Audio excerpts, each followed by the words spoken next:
3斤牛肉切一片，一片牛肉2米长，自贡一绝，像焖年一样的牛肉，河边子牛肉，在自贡现在我是唯一的这个手工河边子牛肉的传承人。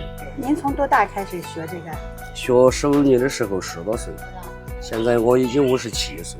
这个得几年才能出师啊？要在10年左右。这个河边子牛肉的第一道工序就是取筋整形。在自贡有多少年历史了？应该说是100多年了，清朝那时候就有。这一坨牛肉重量大概是在4斤左右吧，切片过后能够做到2米多长。你最长的一片切过多少米？4米左右嘛。只是把它整形，使它这个肉薄一点，在腌制的时候它更便于、更容易入味。现在就进入下一道工序，就是那个腌制。这里面有多少味料？闻着怪香啊！多少味？恐怕是在30味左右，全部用这个天然的植物香料。这个大概腌多长时间就可以？10多小时。这里面还有水啊？那个水就是老卤。这个老卤有多少年了？起码是在30年以上。对的。呀，这个牛肉现在就是腌制好了，腌制好现在我们就可以开始切片。这个世界上还有没有人比你片得更好呢？反正我现在没看到过，不是说自己很骄傲嘎，但是也就是说我的确没有看见过。这个一块牛肉只能切一片是吧？对，只能切一片。你是这个河边子牛肉的多少代传人呢？第6代嘛。这个对厚度有没有要求啊？越薄越好。对长度有没有要求？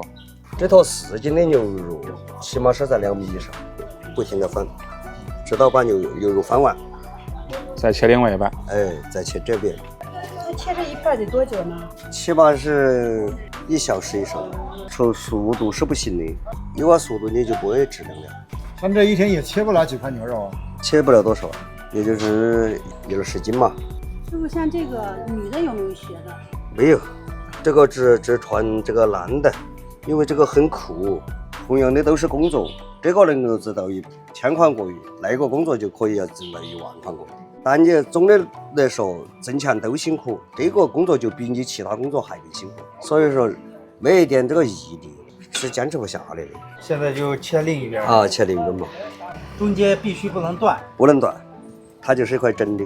看一下啊，这个切片已经切好了，哎呀，足足的2米长啊！这是多少厨师的一辈子呀？牛肉上烤架，它自然的展开。你如果不扦称的话，这个牛肉重起过后它就厚啊，所以必须要把它扦平整，漏缝漏眼的地方把它补上。必须要讲活才能叫河边子牛肉。你河边子都不讲活，你说叫啥子河边子牛肉？烤这个牛肉它不能够用文火，只能用文火。这要烤多长时间呢？起码40-50分钟吧，要烤干了。这3斤的话，烤好有多少斤呢？3斤能做到1斤。3斤牛肉的成本就是100多。你说你卖个200块钱有多少利润？这卤水有多少年了？几10年了吧？看现在牛肉就放下去。这个大概卤多长时间？半个小时左右。这么大个料包？这里面有就是香料，还有老姜。这有大料包、小料包。对，3个料包。河边子牛肉出锅了啊，捞出来整块啊。是啊，我们就是按照最传统的切法，就是切成菱形块。像你拿这一卷的话，买的话多少钱？不贵嘛，也就200块钱左右吧。对，生牛肉做就也就3斤做得到1斤成品的河边子牛。那成本多少钱？3斤？3斤就是100多嘛。卖多少钱呢？200。太好吃了，自贡一绝。